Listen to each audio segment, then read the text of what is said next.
अस्सलाम वालेकुम। आज हमारी क्लास है रिव्यू एक्सरसाइज 9। स्टार्ट करते हैं question 1।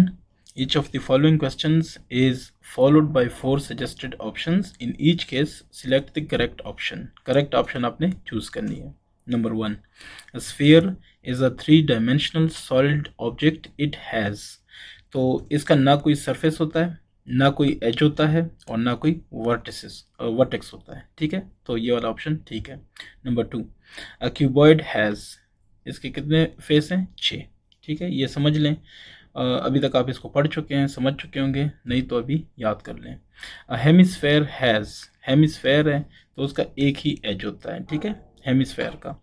2 lines that never intersect, एक दूसरे को कभी भी नहीं मिलते, तो पैरेलल लाइन्स। ठीक है, एट एनी पॉइंट। ठीक हो गया, कभी भी नहीं मिलते ये 2 लाइन्स। ठीक है, ये जिधर मर्जी ले जाओ ये आपस में इंटरसेक्ट नहीं होते, तो इनको कहते हैं पैरेलल लाइन्स। नेक्स्ट है परपेंडिकुलर लाइन्स। जब परपेंडिकुलर हैं तो ये 90 पे मिलेंगे। ठीक है, एट अ पॉइंट, नंबर 6 की बात कर रहा हूँ। A point where 2 lines intersect each other, जहाँ पे दोनों लाइन्स आपस में मिले वो पॉइंट है point of intersection. Number 7, a line that passes through 2 or more parallel lines at distinct point is called 2 or more line parallel lines। ठीक है, उनमें से ये ऐसे 2 पैरेलल लाइन्स हैं, ऐसे एक लाइन आ जाए तो इसको कहते हैं ट्रांसवर्सल लाइन। ठीक है। Number 8, if the value of largest angle made by intersecting lines is 120, then the value of its opposite भी 120। क्यों? ये देखें, ये 120 तो ये कितना? 120। ये 120 तो ये कितना? 120। ठीक है, ये आपस में ऑपोजिट हैं और ये आपस में ऑपोजिट हैं। ऑपोजिट आपस में एंगल्स इक्वल होती हैं। ठीक है, नेक्स्ट है आपके पास question number 9।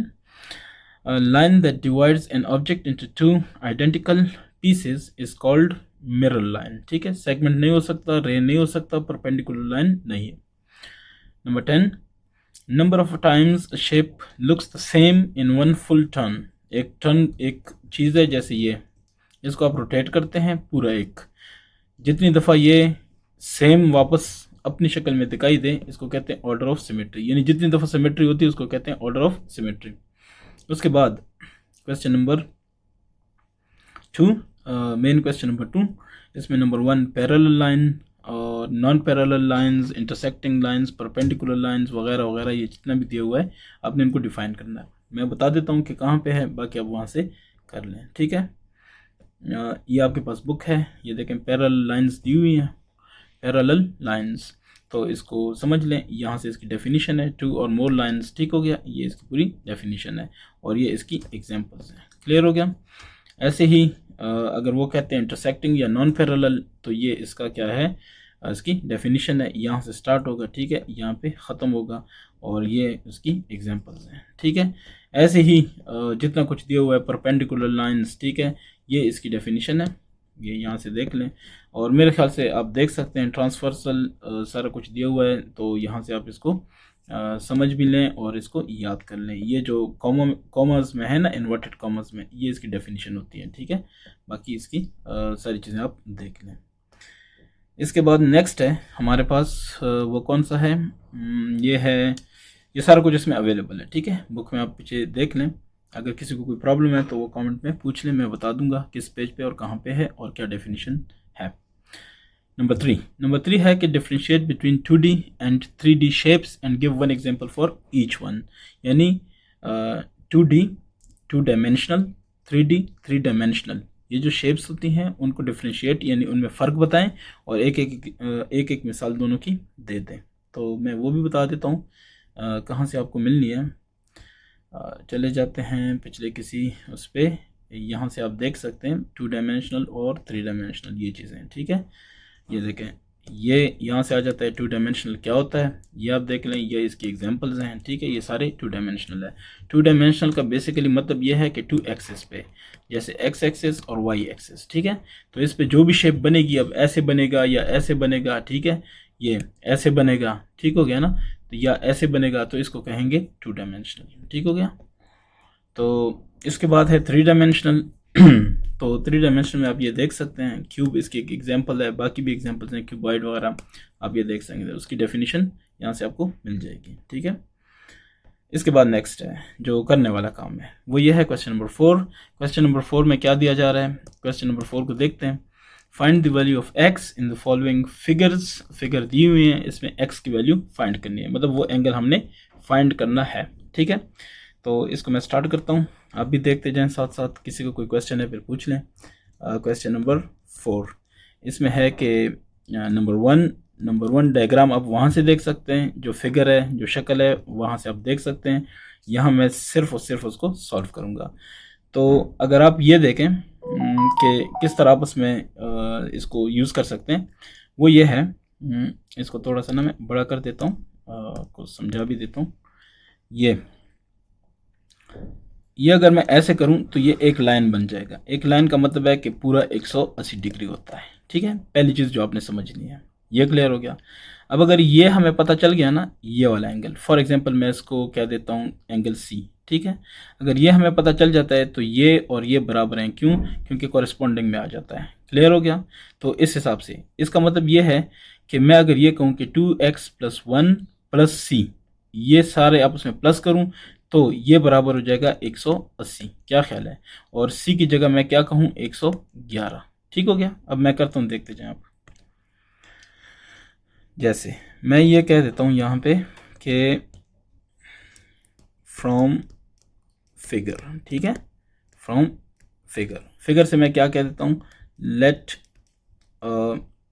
c is the supplementary angle to 2x + 1। ठीक है, 2x + 1 के साथ जो सप्लीमेंट्री यानी 180 वाला एंगल बन रहा है वो कौन सा है, वो c है। ठीक हो गया।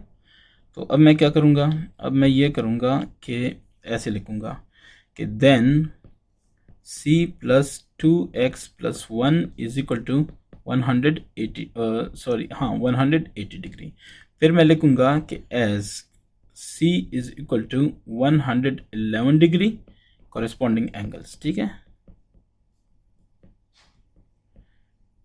कॉरेस्पॉन्डिंग एंगल्स, तो ये चूंकि इक्वल हैं, देन मैं क्या कहूँगा, 111 ये डिग्री प्लस 2x + 1 ये बराबर हो जाएगा 180 डिग्री। ठीक हो गया, तो ये 180 हो गया। अब क्या करेंगे, 111 इस तरफ लेके आते हैं, 2x + 1 ये मैं कर क्या रहा हूँ, मैं ये कर रहा हूँ कि मुझे सिर्फ x चाहिए, तो इस x को मैंने आइसोलेट करना है, इसको तनहा कर देना है। तो 180 डिग्री, यहाँ पे ये प्लस था, लिखा नहीं है लेकिन प्लस था, यहाँ पे आके माइनस हो जाएगा। ठीक है, अब क्या होगा, 2x को मैं अपनी जगह छोड़ दूँ, 180 डिग्री -111, और ये 1 भी इस तरफ ले आऊँ तो -1, या पहले आप कर लें 112 कर लें, बस ठीक है, एक ही बात है, उसकी टेंशन नहीं है।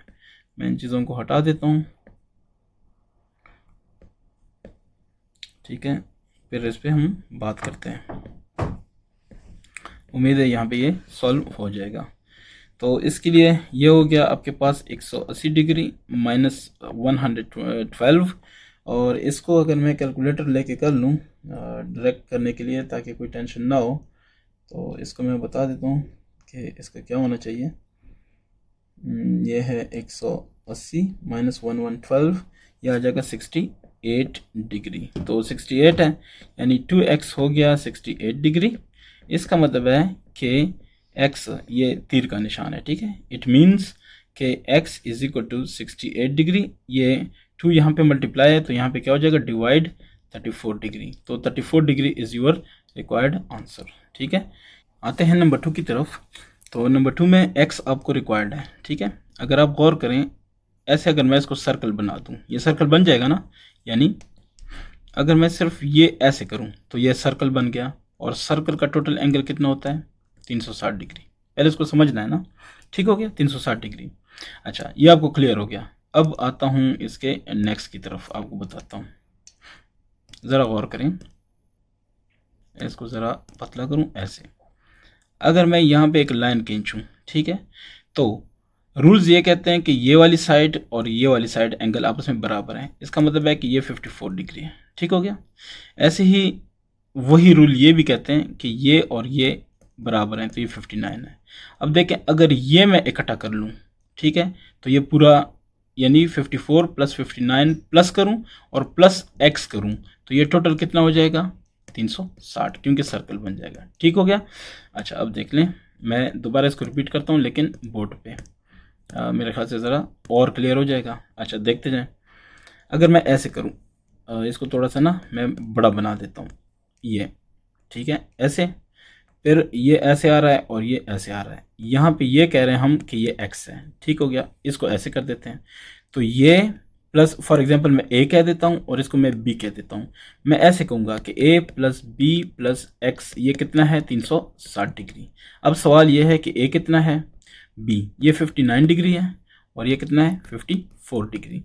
रूल्स ये कहते हैं कि ये और ये एंगल्स आपस में बराबर हैं, अल्टरनेट एंगल्स, और ये एंगल आपस में बराबर है। यानी मैं कहूँगा कि b इज़ 59 डिग्री और a is equal to 54 degree. अगर ये समझ आ गई है तो सोल्यूशन करते हैं, देखते जाएं।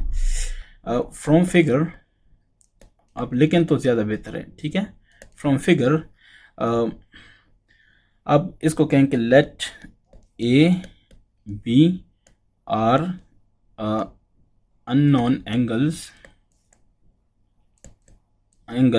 such that क्या a plus b plus x is equal to 360 degree. Okay, here a is equal to 54 degree. Why? Because alternate angles. ठीक है, या उसको देखने पढ़ लें क्या है, ठीक है। अच्छा दूसरा क्या है, b इज इक्वल टू कितना 59 डिग्री। ये दोनों के लिए सेम रूल है, ठीक है। अब हम क्या करते हैं, अब हम ये करते हैं कि हम ये कह देते हैं कि then a plus B plus X is equal to 360 degree. So 54 degree plus 59 degree plus x is equal to 360 degree. तो कर लेते हैं, पहले इन दोनों को जमा कर लेते हैं। चलें, 9 plus 4 13, 5 5 10 1 11 plus x is equal to 360 degree. ठीक है, फिर देखते जाएं। इसका मतलब ये है कि अगर हम इनको ऐड कर देते हैं, x हो जाएगा 360 डिग्री माइनस 113 डिग्री, ये इस तरफ आ जाएगा तो माइनस हो जाएगा। ठीक है, 360 में से 113 में माइनस करने की ट्राई करता हूँ, देखता हूँ क्या बनता है। 360 माइनस 113 यह है 247 डिग्री। ठीक है, तो x की वैल्यू हो गई 247 डिग्री। मतलब है ये जो अननोन था कौन सा, ये वाला x, ये x, ये हो गया कितना 247 डिग्री। ठीक है, अच्छा आते हैं क्वेश्चन नंबर 5। इसको इसी पे ही सॉल्व करते हैं, जस्ट रिफ्लेक्शन चाहिए तो इसी के ऊपर ही हो जाएगा। देखते जाएं ये क्या कह रहे हैं। Use the concept of reflector symmetry to complete the following shapes. यहाँ पे एक पॉइंट होना चाहिए था जिसके गिर्द सारा कुछ है, लेकिन चले हम ये कहते हैं ये जो ब्लैक लाइन है ना, ये लाइन ऑफ सिमेट्री है। तो रिफ्लेक्टिव सिमेट्री हमें ये कहती है कि जो इस तरफ है वो उस तरफ होना चाहिए। तो ठीक है, ये देखें 1.234, सो 1 2 3 4 ये हो गया। ठीक है, अच्छा इसने आना है कहाँ तक, इस पॉइंट तक आना है, इसने आना है ऐसे और इस पॉइंट ने आना है ऐसे। इसको कलर करते हैं, मर्जी आपकी। तो ये इसकी रिफ्लेक्शन मतलब उसी की तस्वीर। यानी अगर ये चीज़ हम शीशे में देखें ना, ये लकीर आप समझ लें कि ये शीशा है, यानी क्या है, मिरर है। इस मिरर में देखें तो ये नज़र आएगी। अब इस दूसरे को देख लें, ये है सेम वही सारा सीन है। देखते हैं क्या होता है।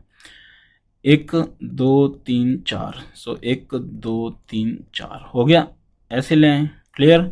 अब ये है देखें यहाँ पे जो भी इसका है ऐसे करके फिर 1 2 3 4 4 नीचे, सो 1 2 यानी 1 2 3 4, 1 मिनट, ये आ जाएगा यहाँ है, यहाँ तक आ जाएगा। तो इनको आपस में मिला लें और ये ऐसे करें। ठीक हो गया, ये इसका क्या हो जाएगा, रिफ्लेक्शन हो जाएगा। बाकी इसको कलर करते हैं। ठीक है, ये वाला जो चल रहा है इसको अगर हम लाइन ऑफ सिमेट्री सपोज करते हैं तो रिफ्लेक्शन सिमेट्री इसकी क्या होगी, ये देखें 1 पॉइंट 2 पॉइंट। ठीक है, तो 1 पॉइंट 2 पॉइंट ऐसे आपने लाइन लगानी है, फिर आपने क्या करना है, ऐसे आना है, देखते जाएं। ठीक है, ऐसे आना है और उसके बाद क्या है, इसके बाद इसने आना है 1 2 3 4 5 6 7, 1 2 3 4 5 6 7 यहाँ तक ऐसे आना है, ठीक हो गया। और उसके बाद 1 2, सो 1 2 ऐसे करना है और फिर वापस यहाँ तक आके ना ऐसे, ये आपके पास इसका क्या हो जाएगा, इसका रिफ्लेक्शन हो जाएगा, ठीक है। इसका यानी इसका ये वाला रिफ्लेक्शन हो गया। अब आते हैं नेक्स्ट की तरफ। देखते हैं इसमें क्या है।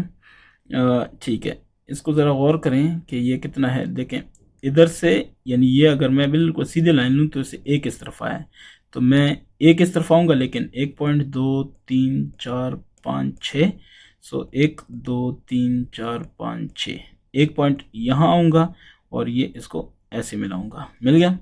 अच्छा, अब इसके बाद 1 2 3 4 5 और एक ऊपर, तो इस तरफ से मैंने आना है एक हाँ 1 2 3 4 5 और ये, तो मतलब है कि ये आएगा, एक ऊपर है ना, हाँ एक ऊपर है, तो ये ऐसे आएगा, ठीक है। और फिर हम ऐसे लेके जाएंगे, तो ये इसका क्या हो जाएगा, रिफ्लेक्शन। यहाँ से देखें ये ऊपर इस तरफ था, तो यहाँ से भी ये ऊपर इस तरफ आ जाएगा, मतलब ये यहाँ से इस तरफ आएगा, ये यहाँ से इस तरफ था, ठीक है। रिफ्लेक्शन का मतलब है उल्टा। अच्छा, नेक्स्ट की तरफ आते हैं। ये देखना, अगर इसको मैं कह दूं कि ये वाली लाइन जो है लाइन ऑफ सिमेट्री है, ठीक है, तो 1 2 1 2 यहाँ से स्टार्ट लेना है, फिर 1 2 आगे जाना है, चलें 1 2 आगे चले गए, ठीक है। और उसके बाद नीचे आना है, कितना, 1 2 3 4 5 6 7, सो 1 2 3 4 5 6 7, तो ये आ गए, लो जी 7, ठीक है। उसके बाद 1 2, सो 1 2 आगे आना है, ठीक है। और फिर ये देखें हमने सीधा इधर लेके आना है और सीधा इधर लेके आना है, ये आपके पास इसकी क्या होगी, रिफ्लेक्शन। अब आ जाते हैं इस लास्ट की तरफ। तो यही अगर हम कह देते हैं कि लाइन ऑफ सिमेट्री है, मैं जस्ट हाथ से ड्रॉ कर रहा हूँ, आप इसको पूरा यूज़ करें रूलर वगैरह, ठीक है। अच्छा, ये देखें बिल्कुल साथ ही लगा हुआ है, तो ठीक है, 1 2 3 4, 1 2 3 4, ठीक है। ऐसे ऊपर आएंगे, फिर 1 2, सो 2 इस तरफ आएंगे, ठीक है। और फिर क्या हो जाएगा, ये 2 आ गए, ठीक है, 2 इस तरफ आ गए, नहीं 2 नहीं, 1 2 3 4 5 6 7, सो 1 2 3 4 5 6 7 यहाँ तक आएंगे, लो जी आ गए, क्लियर हो गया। फिर उसके बाद 1 2, सो 1 2, ठीक हो गया। फिर 1 2, फिर 1 2, ठीक है।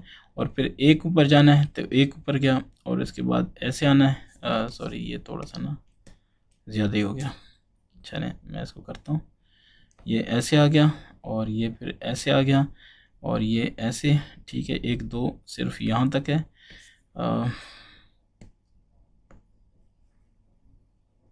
ये चलें लास्ट है, इतना टाइम नहीं लगना, ऐसे करके, ठीक है। फिर ऐसे करके 2 हैं, हाँ यहाँ तक करके, और फिर ये, ठीक है।